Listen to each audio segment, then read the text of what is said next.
para hindi na po tayo bibili ng mga gamit na gagamitin natin sa mga pagtatanim o hindi tayo gagastos ng malaki, mga kapatid, mag-reuse na lang po tayo. Yung mga pinaggamitan na po, gaya ng mga containers, yung mga lumang timba, mga lumang lata, yung mga trays, ay gamitin po natin.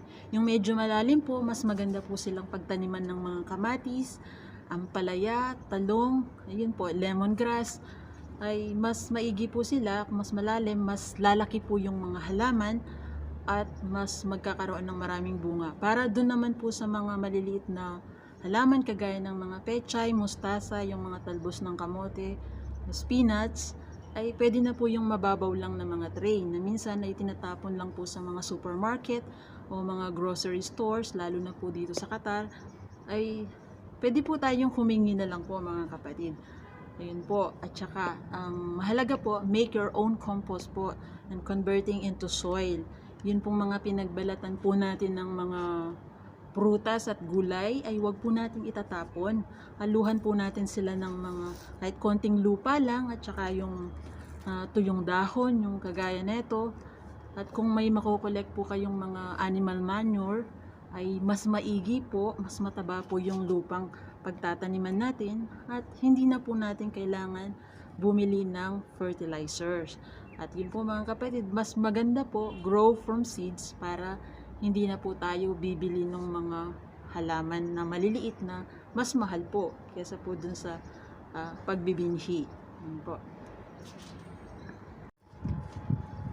Ayun po, para maiwasan po yung mga pagkakaroon ng mga insekto sa ating mga halaman. Para sa akin po, water the plants early in the morning po, para hindi po basa yung mga dahon sa gabi at hindi po magkaroon ng fungal diseases. At kapag may nakita na po tayong mga infested leaves na po, ay tanggalin na po natin kaagad. Nang sa gayon, hindi na po madamay yung iba pang mga halaman. At pwede rin po tayong gumamit ng mga net, kagaya neto, yung mga pinaglumahan po or mga kulambo, para hindi po sila kakainin ng mga ibon. Yung mga ibon po kasi nagdadala din sila ng mga uod o iba pang uri ng insekto. Mas maigi po. Ngayon, iwasan po natin lagyan ng kulambo yung mga namumulaklak, kagaya ng ampalaya, pipino, kalabasa, yung mga sitaw. Ay hindi po makakapasok po yung mga pollinators. Baka hindi po magbunga yung mga halaman. Kagaya lang po ng mga pechay, mustasa, at yung mga iba pang kauri nito, mga kapatid, sila ang pwedeng lagyan ng kulambo. Ayun po, simula nung nag-gardening po kami dito sa rooftop, ay mas nagkaroon po kami ng bonding ng mga anak namin. Kapag sinabi po namin na mag-gardening po kami, excited po sila.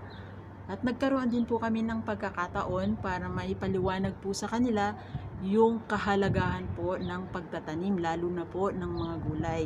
At the same time ay na-encourage din po namin sila na mas kumain lalo ng gulay.